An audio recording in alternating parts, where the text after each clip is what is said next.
Welcome to another episode of The Truth from the Booth. I am your host, Chris Figueroa, aka DJ Prophet, and today's guest is a very, very good friend of mine. Over 20 years of friendship that we've shared from day one, taking it back. He is LA's official DJ. I've given him this title because he deserves it. He is Oh, come on. a radio legend. He is a sporting DJ legend. He DJs for not only the LA Galaxy, the LA Kings, and my favorite football team, the LA Chargers. He is Yeah. none other than Vick One. Vick One. Wow. Wow. What an intro, bro. Wow. Wow. Wow. Wow. That's a lot of titles.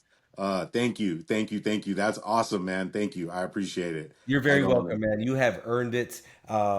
Like I said, we have known each other over 20 years. I Yeah, want to man. take the people back.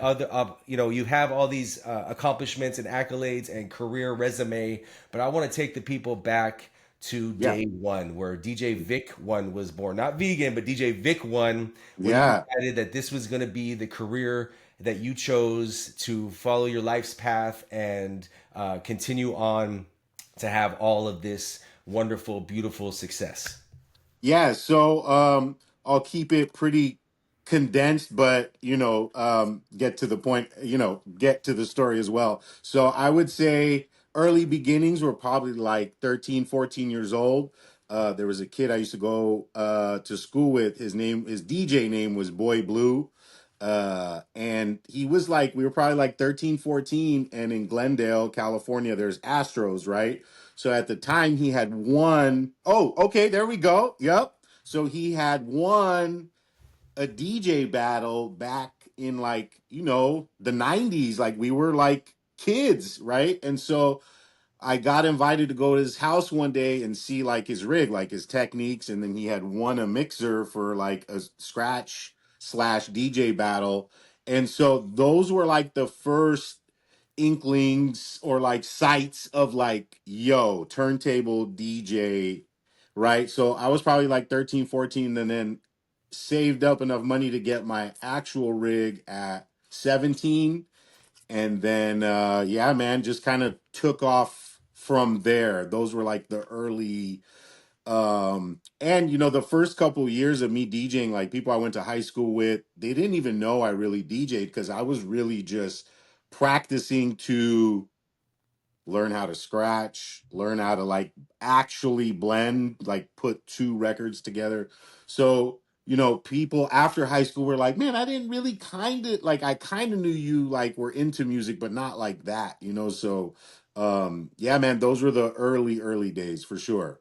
So you weren't putting it out there like, "Hey, I'm DJing now." You were just in the basement, in the bedroom, working on the craft, working on the skills to Totally. become an Yeah. official, real DJ with all the technicalities that goes along with it.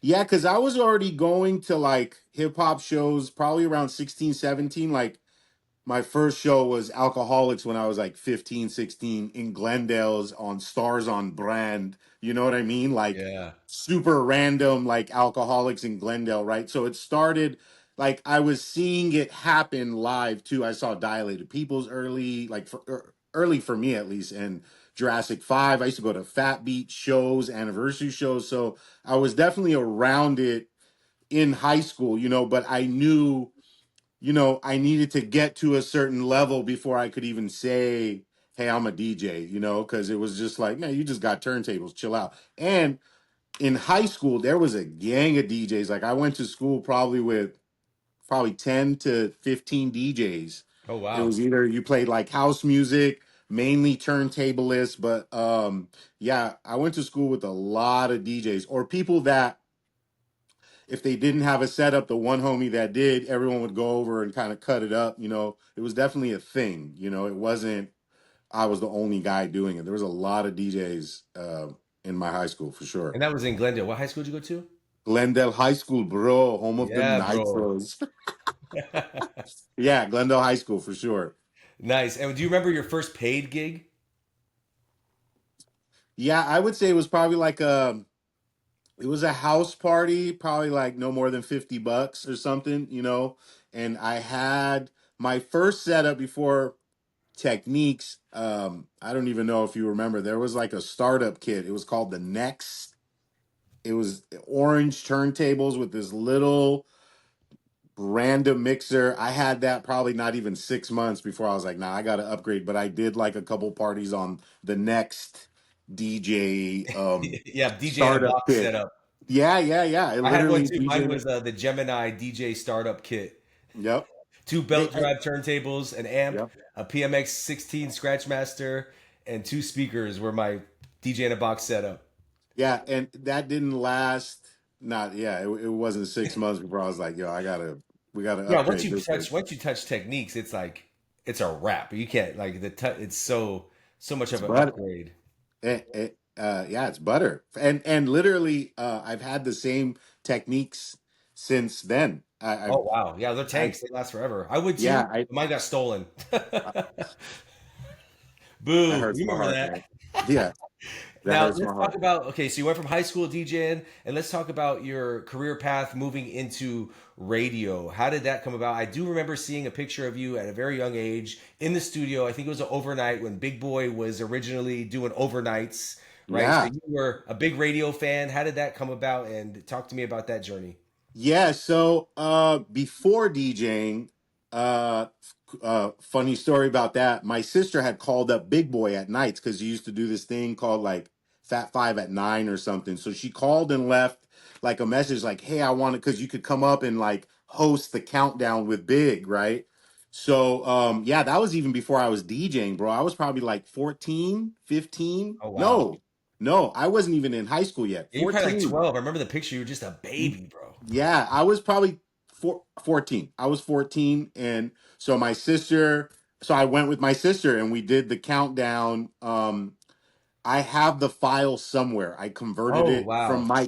I, my cousin recorded it on a cassette. He dubbed over a cassette, took the cassette, and, probably during the pandemic, and finally like converted it onto like a file.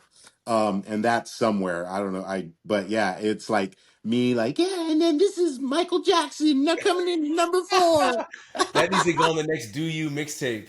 Yeah, you know what's so funny? It was like, and then the music at the time, it was like Michael Jackson, West Side Connection, and it was like it was so 94 or 95, whatever. Like it was crazy. But yeah, so that was like separate from. I mean, I was always into hip hop, but that was like the first sign of like, okay, this is awesome, right? Like radio wise. But in college, my first or second year, I had met DJ Vice's one of his best friends, Errol. And me and Errol had like a video editing kind of class, and he came in with a mini disc one day with a DJ Vice mix and played it in class, like on some, yo, my boy did this mix. And it's like my first or second year of DJing, and I was like, "Well, who's your boy?" And he's like, "DJ Vice, man, Power 106." So, I had him link me with DJ Vice. I was like, "Dude, I got to meet DJ Vice, like legendary." Yeah, And and he was only about 19 at the maybe 18 at the time, right? He was like a he was super very young young, on there. very young. And I used to before I got right before I got into radio, I used to open for Vice. He used to play in this underground bar in Pasadena, and I used to play for records, bro. He used to get a gang of promo records, and I used to like I'd go to his house before the gig or after, and he'd be like, "There's the pile, like get whatever you want." So like I got like Most Def, Umi Says. Like a red label or a red vinyl promo, Oh, like yeah, that's so so amazing.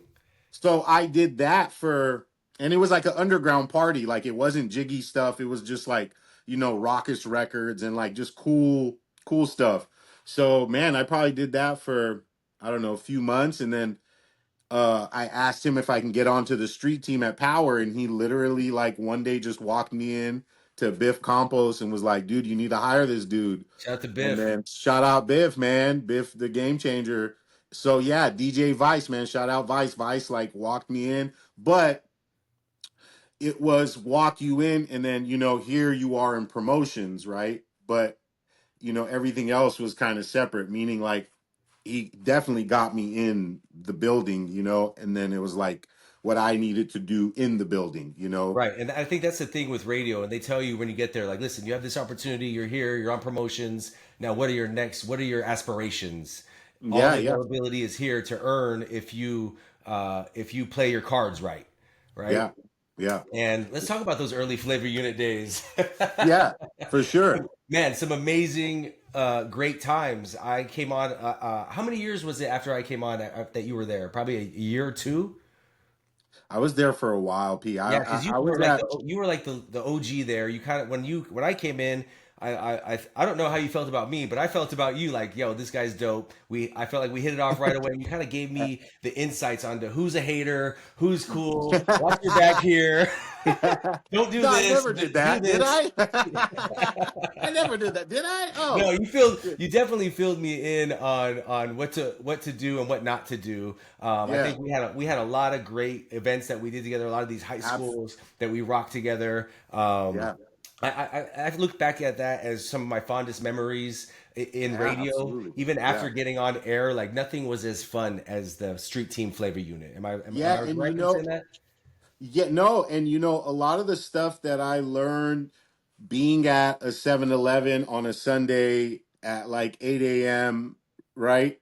And being out front promoting whatever we were with the station, those moments helped me deal with clients, people, whatever, right? Later in life, because it was just fundamentals of like carrying yourself as like a business period, Professional. and Yeah, so being on uh time, being set up correctly, yep, yep, playing the songs that they want, interacting with the clients and the patrons that are there, right? Right? absolutely, yeah, and um all that stuff really molded things through the years to say like no, those like early promo days really helped out because you just know how to talk to people, and yes, be early, be professional, not just show up, not being that, because it won't go well for you for the long play, for sure. Yeah, that's one of the things I always admired about you is your level of professionalism. Like you were always ultra concerned with being over prepared, Yeah, and thanks, man. not being stuck looking like a dummy. And where does that kind of discipline and repertoire come from? Is it just from learning experience, or did you have some bad failures that you were like, that's never happened to me again? I know you carry extra wires, extra hard drives. Like Yeah. you are one of the most prepared DJs I've ever known in my life. Where does that come from? um I think it's been a combination of things of being caught slipping, being short something, Yep. right? Yep. And also um, other DJ horror stories that I've seen either on social or people in person, where it's like, man, I forgot my power cord, right? Yeah. Right. And shout out to DJ Fuse. Fuse uh inspired me to get an extra laptop cord and just like keep it around, like actually buy an extra one just in case, because and I wasn't even thinking of that. And because it could just happen, you could be doing setting something up at the house real quick, pack up and be out. Oh, it's happened to me. It's happened to me. Calling my boy last minute, like, yo, you got a seaport just recently, about 3 months ago. Yo, you got a seaport. I forgot my cord at the Yeah, house, and yeah, my computer is dying quickly. I got a 4.5 hour set, and I'm already at 60%. It ain't going down.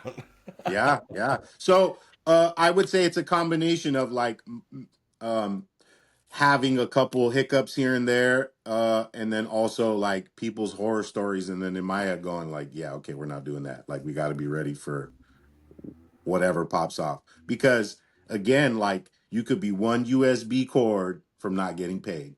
Right. Or canceled a canceled contract, right? Losing more future opportunities. Let's Because you didn't have the cord. you exactly. know Tell me about the transition from the flavor unit to being on air. Now, did you transition? I don't remember. Did you transition to on air like as a power mixer, or did you jump right into being the official morning show DJ with Big Boy? No, so with Big Boy, so I was on the street team for a very long time, like longer than what people need to be on the street team. At the time, just being on air, the opportunities weren't. It wasn't my time. Like things weren't lining how they kind of needed to, but I was still on the street team. And then I used to drive Joe Grande out. He used to do street hits. And then, so I used to drive. So I was like the official, I guess you could say, street team guy for Big Boy. So I would Okay. go out every morning. And then through the years, and then I would take Tat out, Tattoo. Shout out to Shout out Tat. Tattoo, you right? Yeah. And then I started doing some of the corner hits, like, hey, I'm on the corner of so and so, so and so. I got tickets to this. Oh, I Come remember see, the call-ins, right? The call-ins. Yeah, I used to do Yeah, call-ins, and I then remember those. have so I did that for a while, probably a couple years, man. And I also, in the midst of all that, Big Boy went syndicated at a certain point. I want to say I was on air too, like mixing, but Big Boy was syndicated, and this was like a really important. I don't really mention this part. Not, I don't really mention it, but I want to mention it now because like it was a shift that it wasn't cut for everybody. When Big Boy first went syndicated, like in New York, whatever, whatever, I used to have to be at work at 2 in the morning. So I used to do 2 to 11 for almost 2.5, 2 in the morning to 11 in the morning for almost 2.5 years of just like like running his syndication boards.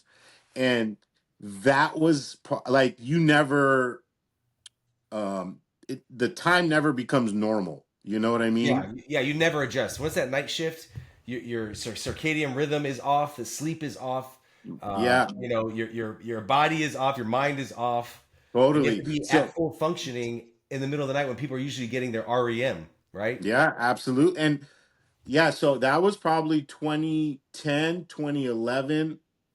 I was on air already, probably just like weekends, but um but I was doing that. Now, how I got on air, one day while I was just on the street team, I did a lot of underground mixtapes, like a lot of like, again, like Dilated People, Jay Dilla, Madlib style, Quasimodo, whatever, like those style of mixtapes.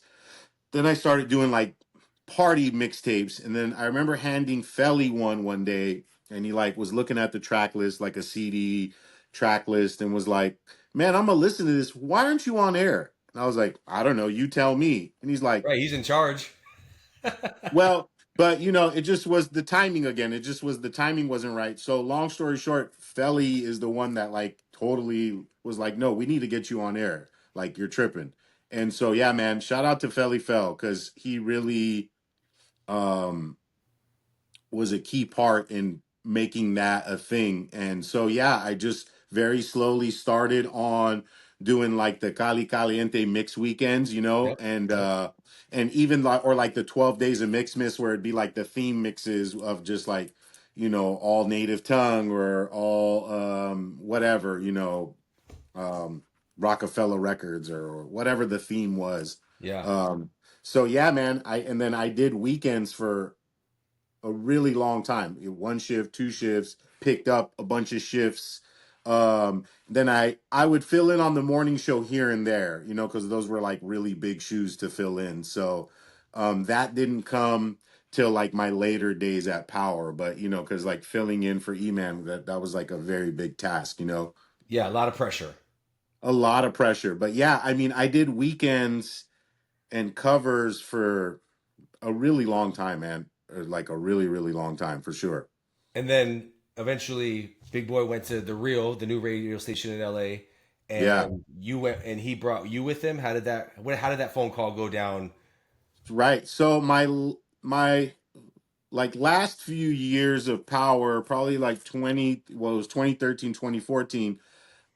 Big would ask for me to cover if E-Man would be out, so he preferred me to fill in, just because of vibe. And I mean, there was a lot of extremely talented technical DJs, but actually, working on a morning show, that's totally different than just doing a mix show weekend, Oh so yeah, there's so many variables. There's so much oh yeah, commercial and totally punching different. in, and yeah, people don't even understand the amount of pressure that you're under performing for that type of show that is not only syndicated but the number one show in Los Angeles. Yeah, I mean, and yeah, the caliber of all that. So yeah, no, that definitely performing at prime, prime time, high level, like it's top, it's up there. So yeah, I just vibed with Big, so it worked out. And then my son was born February 11th in 2015.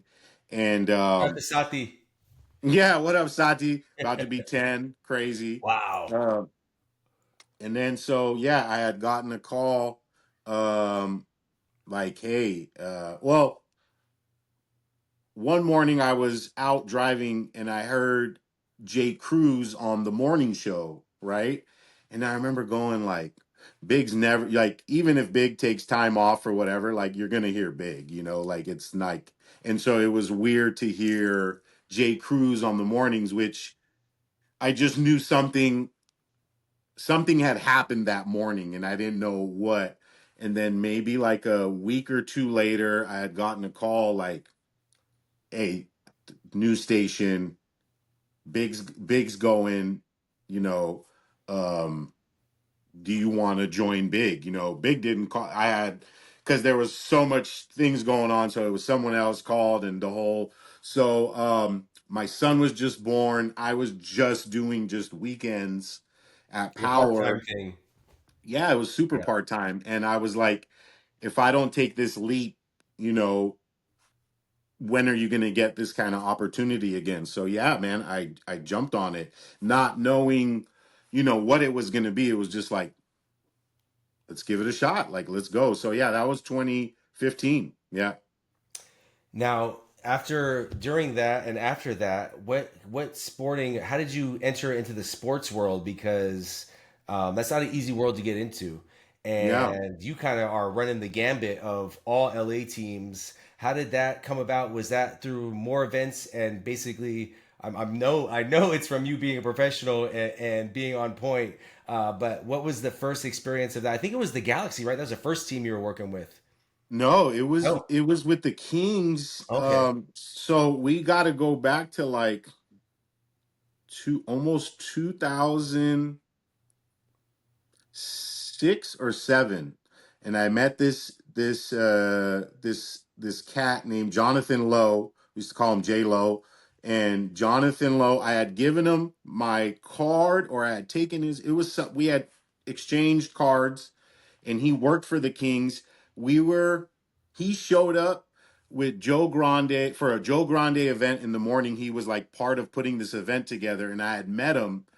And so yeah, it was like 2006, 2007, and 2007 or 8, something like that. He asked me to like DJ some Kings event. It was like, I think it was like an Armenian Heritage Night thing.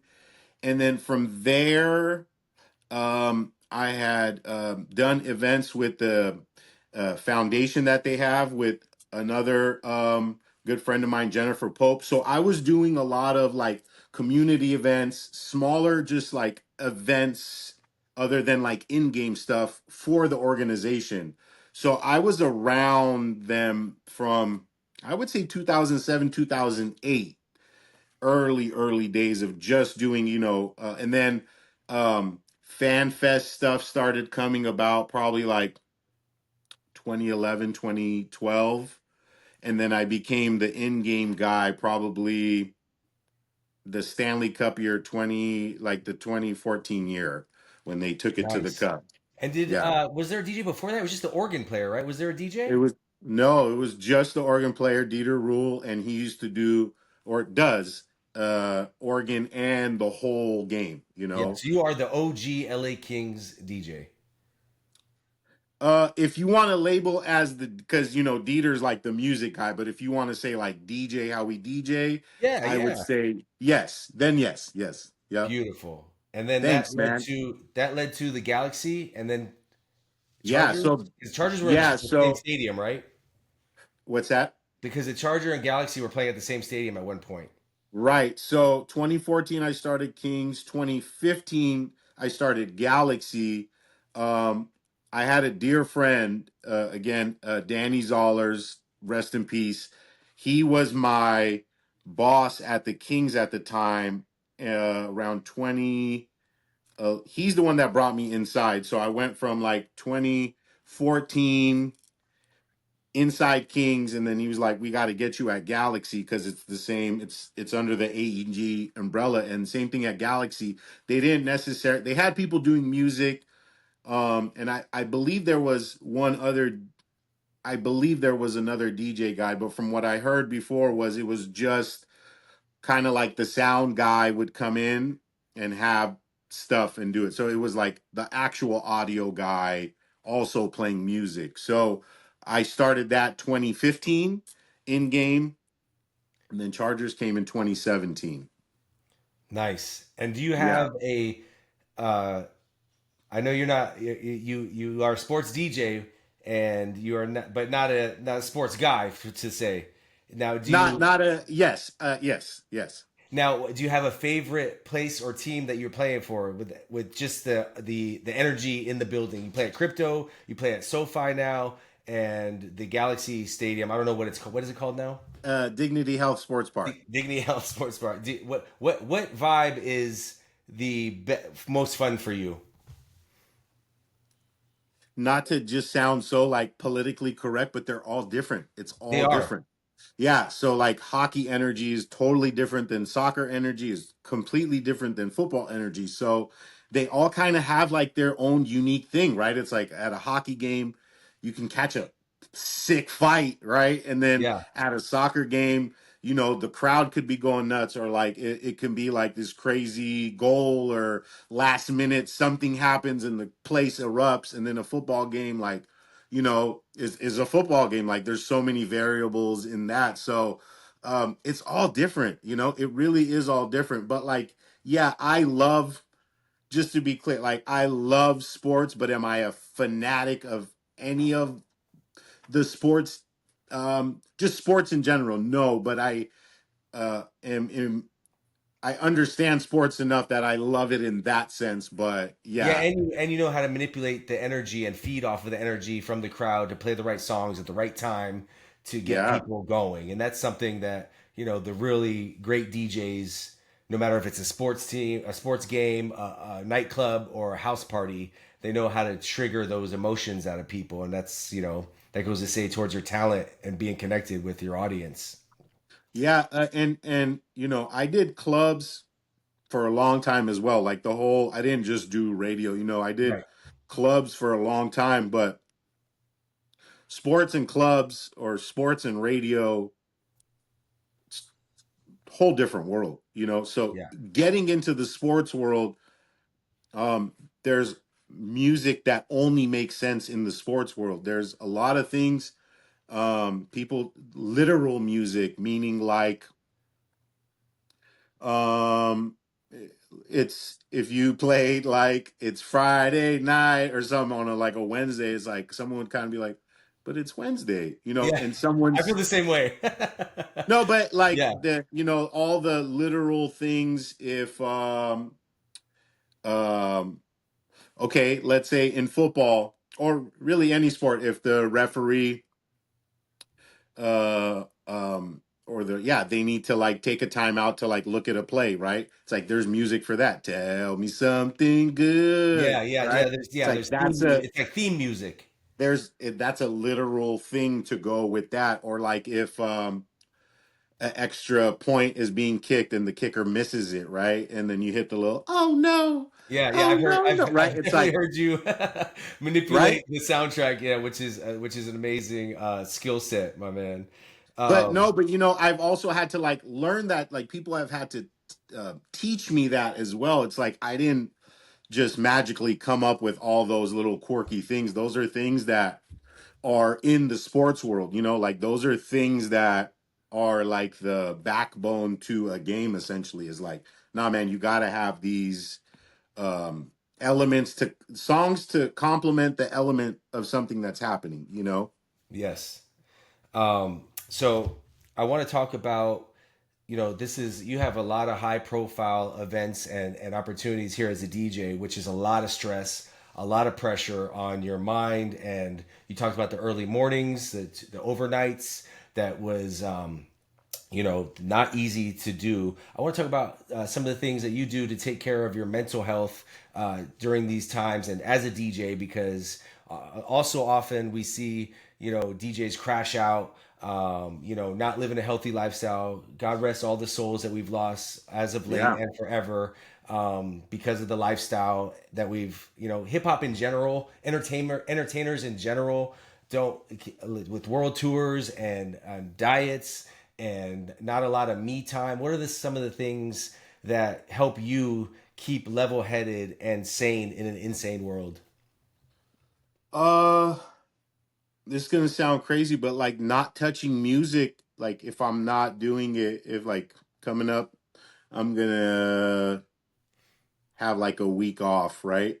But this last couple weeks, I've been making clean edits, putting sets together for Grammy parties, and doing a lot of music things using two computers and this on Ableton and this is in Serato, and then I'm Google right, and then you're doing. When I get to the point where I can take a break, I try not to like touch the computer or think about it and just worry about, I don't know, cleaning something up or just doing, because I feel like you can way overdo the music, and then it's like when you do have to go perform, it's not kind of hitting the same, you're kind of just feel like it's just too much.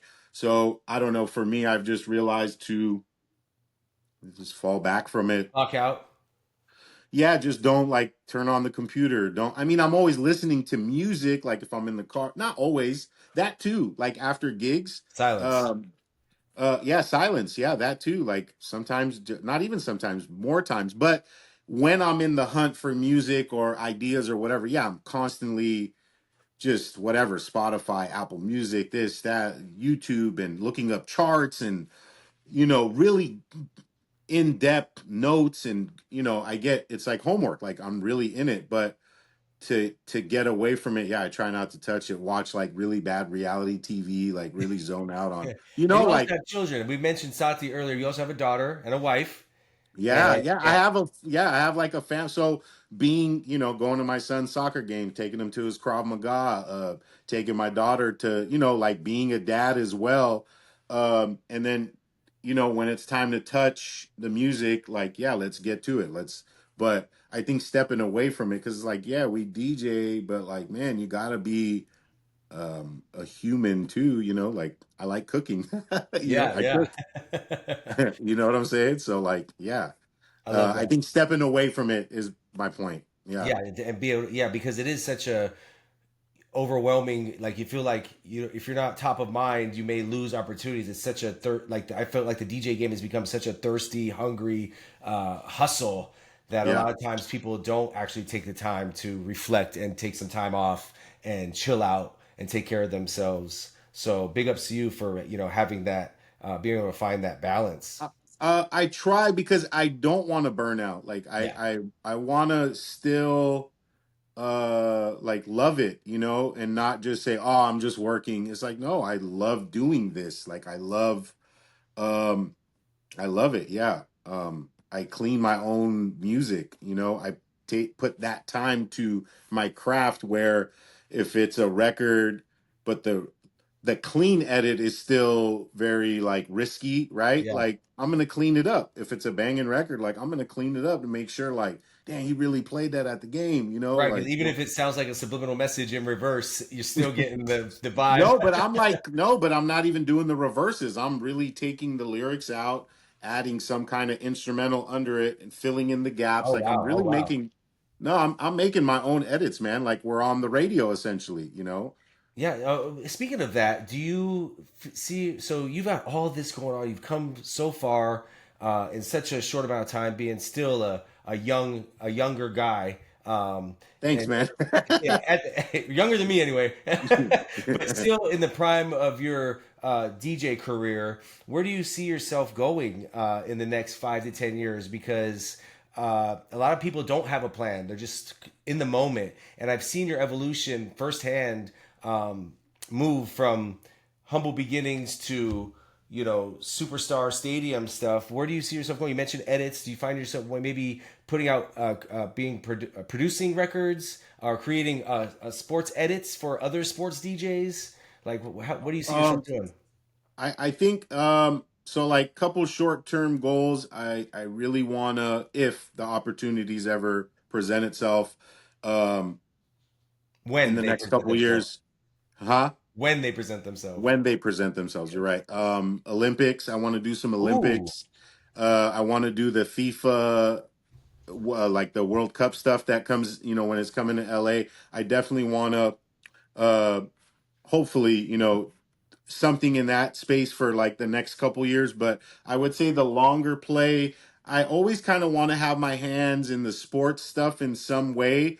DJing if it's still there, but really, I think I want to eventually get into either like music for TV and film, or not necessarily making but placing, or the business end of that space as well. I still want to chip at it. It's just learning the logistics of that, because like radio, like sports, there's a lot of things you just have to learn about it. So I would say the long play, something along those lines eventually, but also like you're saying, like have my hands in the sports world with the music, but if it's not DJing something, whether it's having my own edits that are whatever, right? Like sports friendly, something tied in. yeah. But that's kind of where my head's at for the future. But for the next couple years, I would say those are like some things I kind of want to check off if it presents itself. Oh, I definitely see that happening for you, with the progression of who you've become from the beginning. There's not a doubt in Thanks, my man. mind that that's going down. If you had some advice for some younger DJs, DJing has become more popular and easier than ever to get your hands on and learn quickly with technology, with the sync button and laptops and controllers and flash drives. What is some advice that you might give to the younger generation that they may not be getting from anybody? Because I feel like a lot of them don't have mentors unless they go to like a school, Scratch Academy, or Beat Junkies, Institute of Sound. They Yeah. don't really have somebody over them to try to show them the way. So, what would be your advice as DJ Vick One talking to a young Padawan DJ that has big aspirations and big dreams? So I've been DJing now for 27 years, right? Long time. I'm not saying it's going to take you 20 to 27 years to get somewhere with it, but you really have to take your time and learn the craft if you really want to be successful. Like, it's really cool to take awesome pictures and make cool reels and make yourself look really cool and present and have a really pretty EPK and do all that cute stuff. But I think like learning how to actually DJ is really important. So take the time to like learn how to really DJ. You can learn on a controller and do all that. That's totally fine. But like be able to put your sets together well, like care about the craft, not so much about like necessarily the picture, Yes, right? Or yes. like, here I am, like Yeah, the that's clout. cool. Care about the craft, not the clout. Yeah. Yeah. Care about like more, just a little bit more. And yeah, it might take you a little longer for whatever you might aspire to do. But like, I first started DJing. I mean, man, I was DJing. Oh, you were you were around at 118, the skate shop Oh yeah, yeah. in Hollywood, right? Yep, yep. I Shout out to DJ there Ted. for, Ted yeah, Ted. Monet. Yeah, Teddy. Ted Money. I used to DJ for like $50 and $100 for like 4 hours inside of a skate shop, all records. I was gladly doing it and take my records and play just because I wanted to play. And I was in Hollywood, and And the store was dope. the store was super. But my Yeah. point is like, I just love doing it. So like, I would say for the longevity of it, you really have to like care about the music and the craft, because I still do. I really do. Yeah. Well, man, I don't want to take up too much more of your time. I know you got a vacation to go on. I know you got LA Kings games to prepare for. I know there's country music night, which you got to dip into your bag to get ready for. Yeah. But man, I just wanted to thank you so much for coming on to Truth from the Booth with me and sharing a lot of your journey. We're here to inspire and motivate and let people know that it is possible to achieve your dreams. You've done it. I've done it. Yeah. And there's plenty of abundance for everyone to do it. There isn't like a limited amount of success out there in the world. And to hear your story firsthand, which I knew a lot about, but to hear the nitty gritty details was definitely a pleasure. And I really feel that's going to help and inspire a lot more people coming up in the game. And I just want to thank you so much, man. Can you let people know where they can find you as far as social media and the next couple home games? We're in King season. When does soccer start again? And we'll see you next season at the Charger games. Yeah, for sure. So yeah, Kings is, well, it depends on when this comes up, but we got games in February. I'm actually I'm designing the merch for Armenian Heritage Night for the second year in a row. And so that's dropping February 22nd, and then Galaxy home opener is February 23rd after they won the MLS Cup. So yeah, we're Yes, right back. congratulations on that as well. I want to mention you are not only a DJ for the team, but a championship. Did That they was give you a crazy. ring? Did they give you a ring? Uh, we're still, it's, you know what I mean? It's in the play, yeah. How many I don't know. championships do you have in sports? Uh, well, that I've worked, it's been Kings in 2014 and the LA Galaxy in 2024. Yeah. That is amazing. I'm so proud of you, my Yeah. brother. I'm so Yeah, happy and same, grateful bro. for you to come on here and have a chat with me. Thank you, thank you, thank you. Social media plugs. Oh, yeah, at Vick One, Vickone on everything. Yeah, it's on everything. Thanks, Excellent, God, man. you know? Excellent. Well, thank you, Yeah, thank you, thank you. I'm so grateful for you coming on here. DJ same, Vick bro. One, from radio to sports championship teams to the Olympics coming up, right? To the World Cup Hopefully, and hopefully. to the Truth from the Booth right here with Yeah, DJ Prophet. Thank you, Vic One. I appreciate you, man. Much love, my brother. Give love always. to the family for me. Kiss them Same. babies. Hug the wife. And I will see you hopefully sooner than later, my man. Yeah, you already know for sure. All right. Thank you so much. Later, bro.